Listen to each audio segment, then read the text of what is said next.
AP Tirupati జిల్లాలోని నాటుసారా స్థావరాలను drone సాయంతో గుర్తించారు పోలీసులు.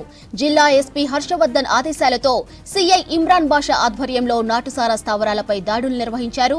చెట్టు తొర్రలో దాచిపెట్టిన 9 లీటర్ల నాటుసారాని డ్రోన్ కెమెరాతో గుర్తించి స్వాధీనం చేసుకున్నారు. ఇక నిందితులు వేముల హనుమంతు, ఎస్ మునిస్వామిని అదుపులోకి తీసుకున్నారు. అసాంఘిక కార్యక్రమాలకు పాల్పడితే కఠిన చర్యలు తీసుకుంటామన్నారు పోలీసులు. ఏపీ తిరుపతి జిల్లాలోని నాటుసారా స్థావరాలను డ్రోన్ సాయంతో గుర్తించారు పోలీసులు. జిల్లా ఎస్పీ హర్షవర్ధన్ ఆదేశాలతో సీఐ ఇమ్రాన్ బాషా ఆధ్వర్యంలో నాటుసారా స్థావరాలపై దాడులు నిర్వహించారు. ఇక చెట్టు తొర్రలో దాచిపెట్టిన 9 లీటర్ల నాటుసారాని డ్రోన్ కెమెరాలతో గుర్తించి స్వాధీనం చేసుకున్నారు. నిందితులు వేముల హనుమంతు, ఎస్ మునిస్వామిని అదుపులోకి తీసుకున్నారు. అసాంఘిక కార్యక్రమాలకు పాల్పడితే కఠిన చర్యలు తీసుకుంటామన్నారు పోలీసులు.